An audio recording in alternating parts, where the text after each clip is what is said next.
number of athletes in the top 5 and top 10 in their events in the world at the moment. And just to fill out, the Class 1 100 record set in 2001, she wasn't VCB then, Veronica Campbell-Vertek, 11.13. So that record, with the fabulous Clayton twins of Medunalin in the field, explained that their runs in qualifying at Central Champs were just designed to qualify and list them together, ready for the first time in Class 1, puts that record in some danger this year.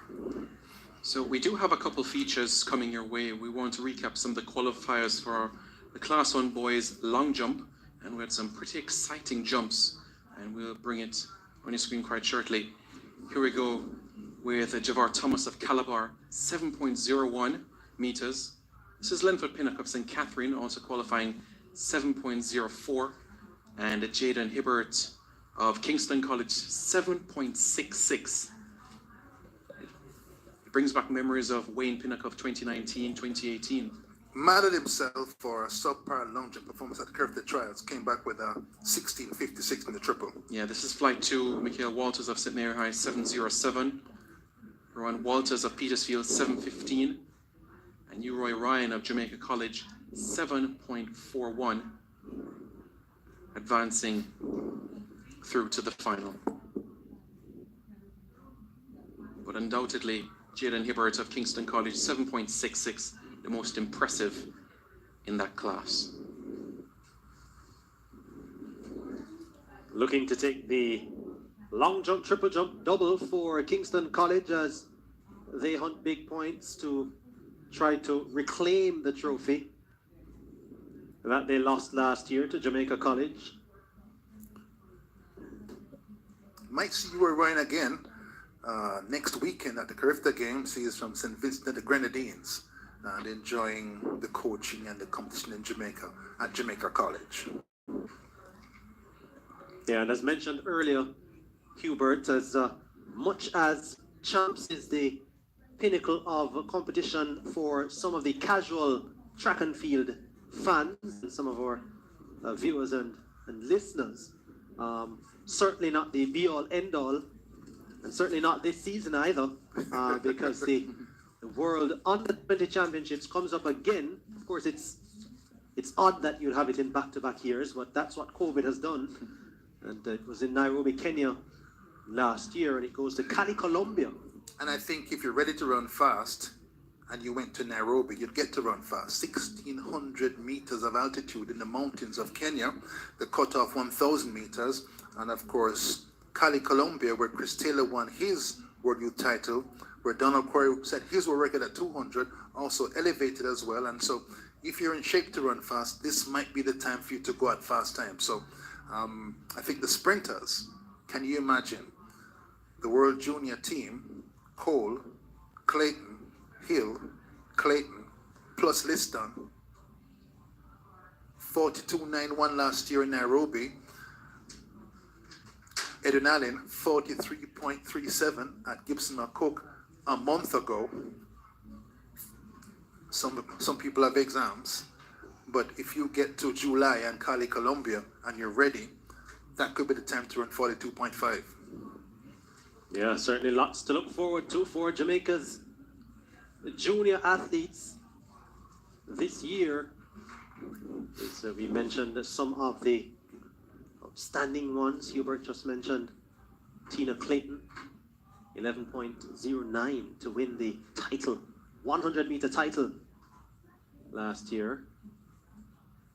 Liston, the world leader so far this year, as I mentioned, at 11.14. Got to the World Junior 200 final last year, DQ on a false start, and just like Hibbert in the trials long jump, I think burning with desire to fix those results this year. And lucky enough, 17 to 18, rising through champs with the Clayton twins, wants to put a mark on at the World Juniors as well as at champs. Hibbert himself, a world junior medalist, silver in the triple jump in Nairobi, Kenya last year. He'll be looking to get that gold this year. Couldn't recognize him when I saw him this season. Has grown physically since last season. Big and powerful and rangy. and quite fast on the runway. And at 16.56 in Kingston, I think he's going to go closer to 70 meters this year. As we take a look at the grandstand here at the National Stadium at Independence Park Limited, of course, you're watching and listening to us here on the TVJ Sports Network.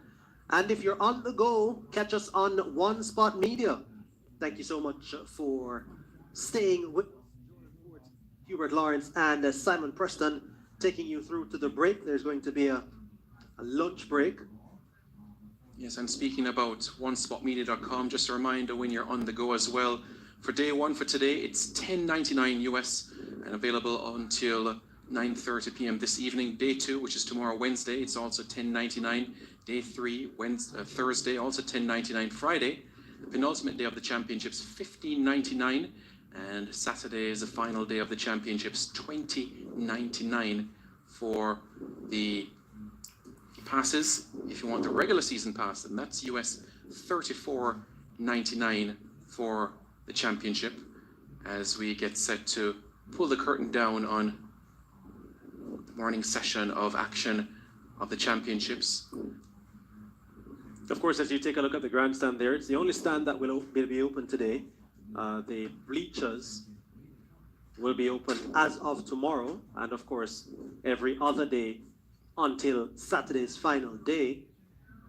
20,000 will be the maximum number of, I would say, spectators, but attendees overall, because they count also the support staff and the volunteers and everyone. 20,000 max is what they've said in this 28,500 capacity stadium. Well, that is where we're going to pull the curtain down for this session of day one. We'll be back at 2 o'clock after the lunch break. You'll hear the voices of Neville Burtis-Bell, Bruce James, Dwayne Extall, and Spencer Darlington, as we have an exciting action coming up, especially with the 100-meter heats of all classes. Stay tuned for that, and we'll be back at 2 o'clock for more of day one action of Champs 2022.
We'll be back, guys.